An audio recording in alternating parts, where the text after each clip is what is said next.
Hello students, आज आपण पाहतोय treatments of goodwill admission of partner या टॉपिकमध्ये कसे असेल. Treatments of goodwill.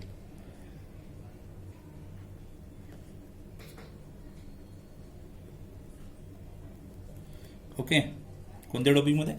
Admission of पार्टनरमध्ये ट्रीटमेंट्स ऑफ गुडविल कशी असणार आहे. ठीक आहे, तर दोन केसेस होतात इथे. त्याच्यामध्ये आपण पहिली केस पाहणार आहोत, केस 1. काय केस 1 असेल? When share of goodwill brings by new partner. दोनच केस होतात, त्याच्यामधली ही पहिली case, when share of goodwill brings by new partner. आता जेव्हा नवीन पार्टनर गुडविलचा शेअर, गुडविलचा हिस्सा जर बिझनेसमध्ये आणत असेल, ओके, बिझनेसमध्ये आणत असेल तर कशा पद्धतीने एंट्रीज असू शकतील. ओके, तर आधी गुडविलचा शेअर आणण्यासाठी for bringing share of goodwill. आता गुडविल आणणार म्हणजे नक्की काय आणणार? तर ऍक्च्युली कॅशच आणली जाते. म्हणजे 10,000चं गुडविल आणलं म्हणजे काय आणले? पैसे आणले, कॅश आणली, 10,000 रुपये समजा आणलेत. सो इट मीन्स कॅश येते बिझनेसमध्ये. जेव्हा बिझनेसमध्ये कॅश येते तेव्हा कॅश बँक अकाउंट आपण डेबिट म्हणणार आहोत. ओके, आणि टू गुडविल अकाउंट क्रेडिट. तर ही पहिली एंट्री म्हणते कॅश बिझनेसमध्ये आणण्यासाठी, म्हणजेच गुडविल आणलेला आहे. सो गुडविल आणली म्हणजेच त्याने कॅश पे केली आहे आणि बिझनेसला कॅश मिळाली आहे म्हणून कॅश बँक अकाउंट डेबिट, आणि अपोजिट गुडविल असेल म्हणून टू गुडविल अकाउंट. आता ही एक एंट्री इथे असते. आता हे गुडविल जे आहे हे गुडविल कोणासाठी असणार आहे?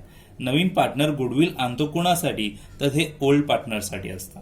म्हणून याच्यानंतर लगेच दिली जाणारी जी एंट्री आहे ती म्हणजे दुसरी एंट्री अशी बनते, गुडविल जे काही नवीन पार्टनर आणलेलं आहे, ओके, शेअर ऑफ गुडविल जे काही नवीन पार्टनरने आणलेलं आहे will distributed among the old partners.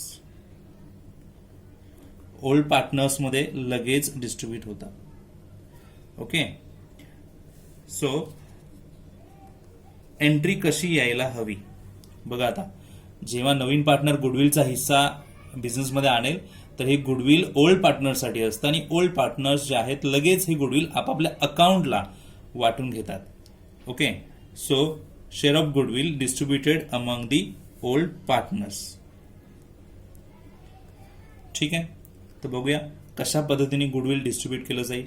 तर गुडविल अकाउंट आता क्रेडिट होतं की नाही, लगेच इथे डेबिट होणार.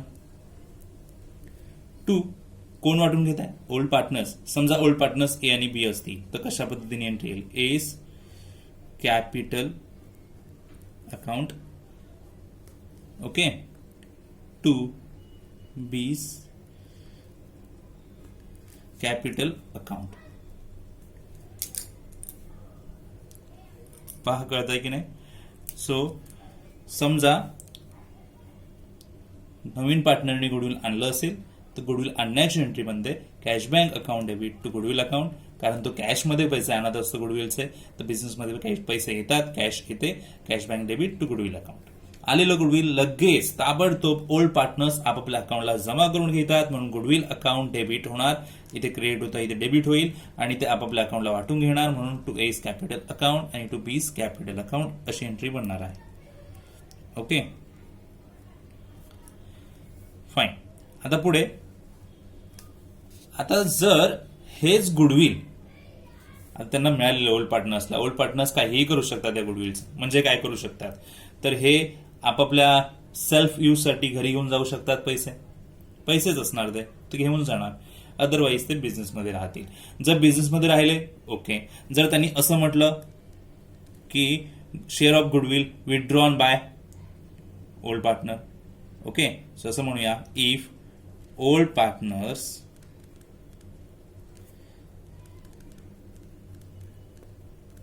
withdrawn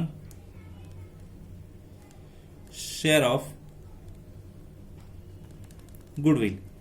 म्हणजे आता त्यांच्या अकाउंटला जमा झालेत, याचा अर्थ त्यांना हक्क आहे की ते घरी येऊन घेऊन जाऊ शकतात, त्यांच्या बिझनेसमधून काढून नेऊ शकतात किंवा तसेच ठेवू शकतात. जर ते घेऊन जात असतील तरच एंट्री द्यावी लागते आणि त्याला म्हणतात विथड्रॉन. तर विथड्रॉन म्हणजे कॅश विथड्रॉन असते. विथड्रॉन म्हणजे तिथून घेऊन जाणार आहेत ते, म्हणजेच कॅश नेणार आहेत. तर या ट्रान्झॅक्शनमध्ये कॅश जाते. ओके, काय होतं, कॅश जाते. Cash goes out, cash goes out तर कॅश क्रेडिट होणार आहे आणि ए आणि बी घेऊन जाणार आहेत, म्हणून इथे लिहिणार age capital account debit, B's capital account debit. म्हणजे ते कॅश बिझनेसमधून घेऊन जाणार आहेत आणि म्हणूनच इथे येणाऱ्या ट्रान्झॅक्शन मध्ये कॅश बँक अकाउंट. सो ही झाली पहिली केस 1. नीट पुन्हा एकदा बघा. When share of goodwill bring by new partner, mostly 2 entry fix आहेत, अशाच येणार. पहिली एंट्री काय येणार, ब्रिंगिंग शेअर ऑफ गुडविल म्हणजे कॅश आणली, कॅश बँक टू गुडविल, नवीन पार्टनरने आणलेला आहे. हे गुडविल लगेच ओल्ड पार्टनर्स वाटून घेणार. Goodwill distributed among the old partners, goodwill account debit to A's capital and to बीज कॅपिटल. आता हे गुडविल जे वाटून घेतलं जाईल त्यासाठी रेशो यूज होतो आणि रेशो यूज होतो सॅक्रिफाईस रेशो. कोणता रेशो यूज होणार आहे, सॅक्रिफाईस रेशो. ओके, कारण ओल्ड पार्टनर्सनी न्यू पार्टनर्ससाठी काही प्रॉफिट सॅक्रिफाईस केलेला असतो, म्हणून जे गुडविल नवीन पार्टनर आणेल ते दोघेही सॅक्रिफाईस रेशोमध्येच डिस्ट्रीब्यूट करून घेतील. सो 2 एंट्री फिक्स असणारच आहेत. जर बाय चान्स एखाद्या प्रॉब्लेम मध्ये सांगितलं की घेतलेलं गुडविल त्यांनी लगेच विथड्रॉन सुद्धा केलेलं आहे, मग ते कितीही असू शकतं, पूर्णच्या पूर्ण फुल विथड्रॉन असू शकतं किंवा हाफ विथड्रॉन असू शकतं. जी काही असेल अमाऊंट त्याची इथे हाफ हाफ घेणार. म्हणजे समजा त्यांना इथे 10,000 जर मिळाले तर इथे त्यांना हाफ अमाऊंट 50% म्हणजे 5,000 मिळेल. ठीक आहे. सो एंट्रीज बघा, कॉन्सन्ट्रेट करा. या केसमध्ये फक्त 3च एंट्रीज येणार आहेत, मॅक्झिमम 3, कमीत कमी 2 एंट्री फिक्स आहेत. आणि थर्ड एंट्री जी आहे, जर तिथे ट्रान्झॅक्शन मध्ये बोलले की goodwill withdrawn by old partner तरच ही एंट्री येते. एंट्री काय येते, गुडविल विथड्रॉन म्हणजे गुडविल विथड्रॉन म्हणजेच कॅश विथड्रॉन झालेली आहे. ओके, कारण गुडविलच्या नावावर पैसे झालेत ना. गुडविल विथड्रॉन म्हणजे काय विथड्रॉन होणार, तर कॅशच विथड्रॉ होणार, कारण आणताना कॅशच झाली आहे. सो कॅशच जाणार आहे, म्हणून इथे ओल्ड पार्टनर्स कॅश घेऊन जातील. येतं लक्षात. So as capital account debit, B's capital account debit to cash bank account. आता हे अकाउंट डेबिट्स का झाले, कारण त्यांनी अमाऊंट घेतली आहे. डेबिट द रिसिव्हर, ते पर्सनल अकाउंट आहेत ए आणि बी, म्हणून त्यांचे अकाउंट डेबिट झाले आणि कॅश बँक गेलेली आहे. So to cash bank account. So पहिल्या केसमध्ये मॅक्झिमम 3 एंट्री आणि मिनिमम 2 एंट्री. बघा, तुम्हाला कळलेलं आहे की नाही, तुम्ही मला सांगू शकता. ठीक आहे. आता आपण पाहणार आहोत पुढे केस 2. ठीक आहे, केस 2 पाहणार आहोत. ओके, स्टार्ट करूया केस 2. पण केस 1 काय होती, जेव्हा नवीन पार्टनर गुडविलचा हिस्सा बिझनेसमध्ये आणतो, new partner bring his share of goodwill. Okay, तर आपण इथे केस 2 काय बनवूया, Wien new partner not bring his share of goodwill. Okay, पहिल्या केसमध्ये काय होतं, तो आणत होता. New partner bring his share of goodwill आणि इथे new partner not bring his share of goodwill, म्हणजे इथे आणत नाहीये. जर नवीन पार्टनर जर गुडविलचा शेअर आणत नसेल तर ओल्ड पार्टनर्सलाच काहीतरी करायला हवं. म्हणजेच आपण त्याला आणखीन एक नेम देऊ शकतो, old partners raised goodwill. Old partners raise goodwill असंही म्हणू शकतो त्याला. म्हणजे आता नवीन पार्टनर जर आणत नसेल गुडविलचा हिस्सा तर ओल्ड पार्टनर्सलाच काहीतरी केलं पाहिजे की नाही, म्हणून ओल्ड पार्टनर्स गुडविल रेस करतात. आता गुडविल रेस करतात म्हणजे गुडविल ही व्हॅल्यू बुक्स मध्ये दाखवली जाते, म्हणजे बॅलन्स शीटला दाखवली जाते. मग त्यासाठी एंट्रीज काय देणार, आणि इथे या सेकंड केसमध्ये एंट्रीज किती असू शकतात, तर इथे मॅक्झिमम 2च एंट्री असतात, मिनिमम 1 एंट्री असते. तर बघूया किती एंट्री आणि कशा आपण एंट्रीज दाखवणार आहोत. सो गोल्ड पार्टनर जर गुडविल रेस करतील तर पहिली केस बनते goodwill raised by old partners. आता गुडविल रेस होणार म्हणजे असेट वाढते, रेस होणं म्हणजे वाढणं, इन्क्रीज होणं, काय व्हॅल्यू इन्क्रीज होणार. सो म्हणूनच गुडविल अकाउंट डेबिट होणार. व्हॅल्यू इन्क्रीज होते असेटची म्हणजे ती डेबिट होणार. Goodwill account debit. आणि हे कोणी केलं, रेज करण्याचं कारण कोणी केलं, ओल्ड पार्टनर्स. म्हणून ओल्ड पार्टनर्सची नावं घ्यायची क्रेडिटला. A is capital account and B is capital account. असं अजून केलं की ए आणि बी दोन पार्टनर असतील. तर एक पहिली एंट्रीची म्हणते गुडविल रेजसाठी. जेव्हा नवीन पार्टनर जर गुडविल आणत नसेल तर मग ओल्ड पार्टनर रेज केले गुडविल असं सांगणार. आणि जर त्यांनी रेज केलं तर रेज करण्याची पहिली एंट्री. गुडविल रेज होणार म्हणजे गुडविलची व्हॅल्यू इन्क्रीज होणार. गुडविलची व्हॅल्यू इन्क्रीज होणार म्हणजे असेट इन्क्रीज होते तर असेट डेबिटच म्हणतात. गुडविल अकाउंट डेबिट म्हणावं लागेल. आणि पार्टनर्सने इन्क्रीज केल्या म्हणून पार्टनर्सच्या नावावर जाणार एज कॅपिटल. आता जर पार्टनर्स आले तर रेशो येणार आणि इथे रेशो यूज होतो ओल्ड रेशो, कारण ओल्ड पार्टनर्स करत असतील तर ओल्ड रेशोज यूज होणार आहे. ओके. आता याच्या पुढे दुसरी जी एंट्री आहे ती जर बोलली तरच घ्यायची असते. कोणती एंट्री असते? Goodwill return of. म्हणजे जे काही गुडविल रेज झालेलं आहे ते सगळं सगळं बिझनेसमधून लेस करून टाका आणि गुडविल नील करा, झिरो करून टाका. ओके. समजा त्यांनी गुडविल 10,000 रेज केलं असेल तर या ऍडजस्टमेंट प्रमाणे ते 10,000 कम्प्लिटली शून्य करून टाका, म्हणजे लेस करून टाका. मग आता याला म्हणतात राईट ऑफ. आता हे जर कमी करायचे असतील, रिटर्न ऑफ म्हणजे कमी करणं. आता गुडविल जे रेज केलं ते कमी करावं लागेल. कमी करण्यासाठी काय एंट्री घेणार? वाढवण्यासाठी गुडविल डेबिट म्हटलं की नाही, रेज केलं, वाढवलं, वाढवण्यासाठी गुडविल डेबिट म्हटलेलं आहे. आता जर राईट ऑफ म्हणजे कमी होणार तर मग ते क्रेडिटला जाणार की नाही? ओके. म्हणजे पार्टनर्स येणार डेबिटला. पण स्पेशालिटी अशी आहे या एंट्रीची की इथे रिटर्न ऑफ जे आहे ते old partners plus new partners असं सगळ्यांमध्ये होतं. माझ्यासाठी आता एंट्री काय असेल माहितीये? A is capital account debit. Old partner तर येणारच आहेत आणि माझ्यासाठी ओल्ड पार्टनर्स कोणते आहेत? ए आणि बी.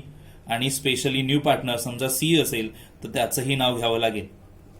आणि मग गुडविल क्रेडिट करावं लागेल, कारण गुडविल कमी होत आहे, ऍसेट कमी होते म्हणून क्रेडिटला. ओके. सो एंट्री बघा कशी झाली.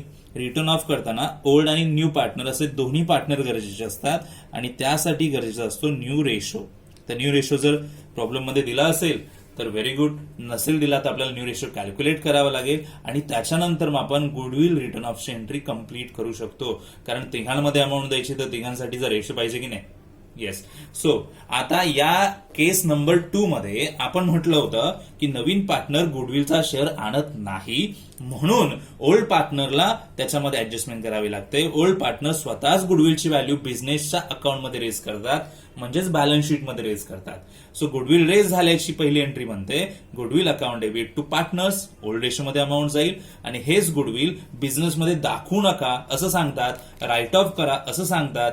आणि म्हणूनच गुडविल रिटर्न ऑफची एंट्री लगेच म्हणते. सो ऑल पार्टनर्स येणार, इथे सगळे पार्टनर्स येणार, नवीन पार्टनर सहित, ओल्ड पण आणि नवीन पण. राईट ऑफ करायला सगळे पार्टनर युज होतात, ओल्ड पण आणि न्यू पण. So A B C capital account debit झाले त्यांचे आणि गुडविल अकाउंट. सो किती एंट्री पाहिली आपण इथे? 2. दुसऱ्या केसमध्ये 2 एंट्री. आता मी म्हणेन ही गुडविल रेसची कंपल्सरी एक एंट्री असते आणि ही एंट्री जी आहे जर बोलले तरच घ्यायची असते. ओके. राईट ऑफ बोलले तरच एंट्री येते, अदरवाईज ही एंट्री येत नाही. आपण जबरदस्ती द्यायच्या नाहीत एंट्रीज, जर आपल्याला सांगितलं तरच येणार. आणि most of the maximum problem मध्ये गुडविल रेसचीच एंट्री असते. ओके. गुडविल रिटर्न ऑफची एंट्री नसते. ठीक आहे. आणि जर आली तर आपण ती करणार आहोत. मी सांगितलं मॅक्झिमम प्रॉब्लेम मध्ये फक्त एकमेव एंट्री असेल.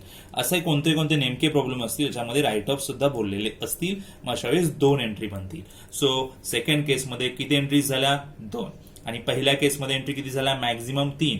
कमीत कमी 2 असतातच पहिल्या केसमध्ये आणि तिसरी बोलले तर असणार आहे. इथे कमीत कमी 1 असेल सेकंड केसमध्ये एंट्री आणि दुसरी एंट्री जर बोलले ऍडजस्टमेंटमध्ये तर करायची असते. ओके. पहा कळतंय की नाही? आता आपण पुढे आणखीन एक छोटंसं राहिलेलं आहे ते आपण पाहणार आहोत. तर बिझनेसमध्ये बॅलन्स शीटमध्ये आधीपासून काही असेट्स असतात आणि त्यासाठी ऍडजस्टमेंटमध्ये सांगितलेलं असतं रिव्हॅल्यूड, म्हणजे असेटची व्हॅल्यू कमी झाली किंवा वाढली. तर मी याच्या आधीही डिस्कस केलेलं आहे, जर ऍसेट्स ऍडजस्टमेंट प्रमाणे ऍसेटची व्हॅल्यू वाढत असेल तर तो प्रॉफिट असतो अँड ऍसेटची व्हॅल्यू कमी होत असेल तर तो लॉस असतो. ओके. मग त्यासाठी असेट्स कुठे असतात? बॅलन्स शीटमध्ये. म्हणजे समजा आता आपली असेट सध्या आपण डिस्कस करतोय गुडविल. म्हणजे माझ्यासाठी आता केस 3 असेल ही, तुमच्यासाठीही केस 3 काय असू शकते? जर गुडविल तुम्हाला बॅलन्स शीटमध्येच दिलं, आधीपासून दिलं, तर एक तर त्याची व्हॅल्यू इन्क्रीज होईल गुडविलची, किंवा त्याची व्हॅल्यू कमी होईल. जर व्हॅल्यू वाढली तर तो प्रॉफिट, कमी झाली तर तो लॉस. आता प्रॉफिट झाल्यावर एंट्री काय दिली पाहिजे आणि लॉस झाल्यावर एंट्री काय दिली पाहिजे? तर प्रॉफिट झाला तर एंट्री काय देणार? बघा, व्हॅल्यू वाढली, मगाशी म्हटलं असेटची व्हॅल्यू वाढली तर डेबिट, आणि टू प्रॉफिट झाला म्हणून इथे रिव्हॅल्युएशन अकाउंट असतं, त्याला प्रॉफिट अँड लॉस ऍडजस्टमेंट असंही म्हणू शकतो. ओके, आता इथे मी लिहित नाहीये पण लक्षात ठेवा तुम्ही. Goodwill account debit to revaluation account अशी एंट्री बनणार आहे. जर गुडविलची व्हॅल्यू जर आधीपासूनच बॅलन्स शीटमध्ये दिली असेल आणि ऍडजस्टमेंटला तुम्हाला सांगतात की असेटची व्हॅल्यू वाढली, रिव्हॅल्यूड केलं, असेटची व्हॅल्यू वाढली तर प्रॉफिट असतो, आणि गुडविल जर असेट असेल, असेट साईडला असेल तर goodwill account debit to revaluation अशी सरळ एंट्री येणार आहे. ओके, आणि जर लॉस झाला म्हणजे व्हॅल्यू कमी झाली असेल तर तो लॉस झाला, आणि लॉस डेबिटला असतात, आणि लॉस लिहिण्यासाठी रिव्हॅल्युएशन अकाउंटच असणार इथे, म्हणून दुसरी एंट्री म्हणेल रिव्हॅल्युएशन अकाउंट डेबिट टू गुडविलची व्हॅल्यू कमी झाली म्हणून गुडविल अकाउंट. ही केस 3 म्हणूया. ही नॉर्मली अदर ऍडजस्टमेंटमध्ये, अदर असेट्समध्ये मिक्स होऊन जाते, याला सेपरेट पाहण्याची पण काही गरज नाही आहे. पण तरीही गुडविल आहे म्हटल्यावर थोडं डिस्कस झालंच पाहिजे. म्हणून बॅलन्स शीटमध्ये जर ऍसेट साईडला गुडविल असेल आणि जर तुम्हाला ऍडजस्टमेंटमध्ये सांगितलं की असेटची व्हॅल्यू इन्क्रीज झाली, गुडविलची व्हॅल्यू इन्क्रीज झाली, तर तो प्रॉफिट असेल, आणि ती प्रॉफिटची पहिली एंट्री इथे घेणार आहोत आपण. आणि जर गुडविलची व्हॅल्यू कमी झाली तर तो लॉसची एंट्री असेल, आणि लॉसची एंट्री ही आपण घेणार आहोत. ओके, सो रिव्हॅल्युएशन मध्ये जर तुम्हाला गुडविलमध्ये व्हॅल्यू इन्क्रीज झालेली दिसेल तर goodwill account debit to revaluation अशी एंट्री घ्यायला हवी, आणि जर व्हॅल्यू कमी झाली असेल तर revaluation account debit to goodwill अशी एंट्री घ्यायला पाहिजे. ही लॉससाठी असेल आणि ही प्रॉफिटसाठी असेल. ओके, सो गुडविलवरच्या एवढ्याच ट्रीटमेंट्स असतील. जर यांना तुम्ही फोकस केलं तर प्रॉब्लेम मध्ये तुम्ही गुडविलचे ऍडजस्टमेंट सहजरित्या करू शकता, तुम्हाला काही डिफिकल्टीज नाही येणार. ठीक आहे, सो ट्राय करा आणि मला नक्कीच सांगा तुम्हाला या ऍडजस्टमेंट्स ज्या मी डिस्कस केल्यात, ट्रीटमेंट गुडविलच्या डिस्कस केल्यात, या तुम्हाला कळल्या की नाही. ओके, ठीक आहे, भेटूया आपण पुढच्या व्हिडिओमध्ये नवीन कन्सेप्ट घेऊन. तोपर्यंत गुड बाय, टेक केअर.